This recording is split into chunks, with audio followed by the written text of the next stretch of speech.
So, now we spoke about at a very high level, again I am repeating, the counting of the words in the corpus, and then we did some prediction based on what we counted, and then we started learning more about the words in terms of the semantic connectivity or the contextual information using the vector space models as well as the machine learned model. So, once the words are understood in certain fashion, so the next is about understanding a sentence, right.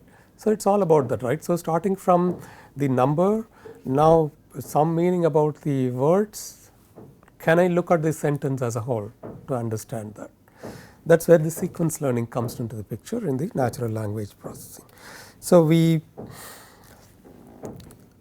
start doing the sequence learning when we have the understanding of the words in certain fashion, right.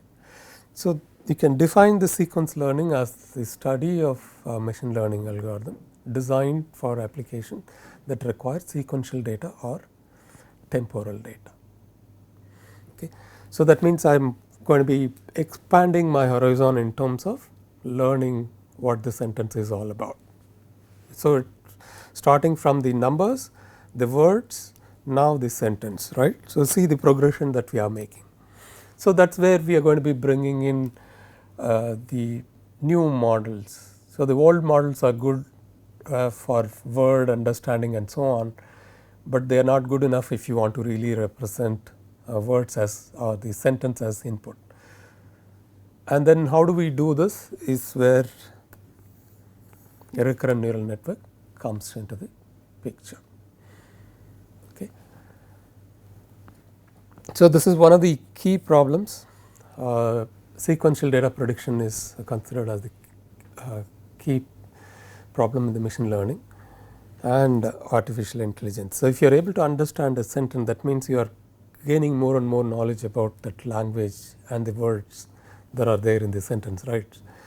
And language understanding is always about the intelligence. So, we are trying to bring in more and more intelligence into the system by starting to look at the count, starting to look at the prediction part, and then trying to find out how words could be constructed, and then now try to use those knowledge that we have gained and then see if we can really understand this sentence, which is nothing but the string of words, right. So, in the case of the natural language processing, which is nothing but this string of text, a combination of sentences, combination of paragraphs and so on, we read this sequentially to understand the content. It is very important, is not it? So, we can't just throw away certain words, and then if the words are not in order, it is very difficult to understand that.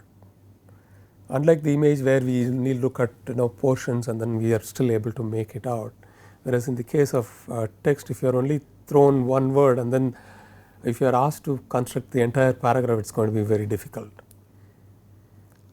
right. So, if you are given some portions of the image, you may be able to extrapolate that. So, even in the text it is possible, but I am not sure how close we can get to if you are only given certain words to reconstruct the paragraph. Okay. So, it is a task that requires a sequential understanding of the content. So, what we are going to be studying in this recurrent neural network, we will talk about the architecture of the recurrent neural network, we will talk about the language model. Is it possible for me to really predict the next word or say that whether a sentence is legally right or wrong, I mean in terms of the syntax.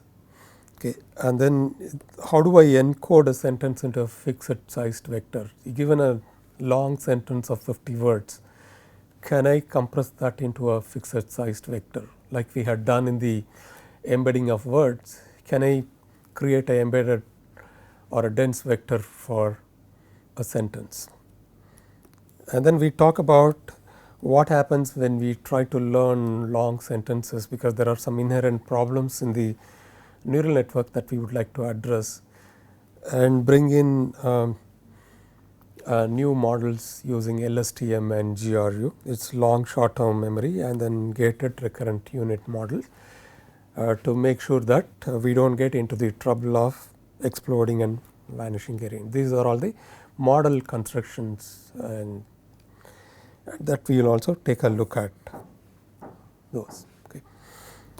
So, I will be covering in detail all of these in the subsequent weeks.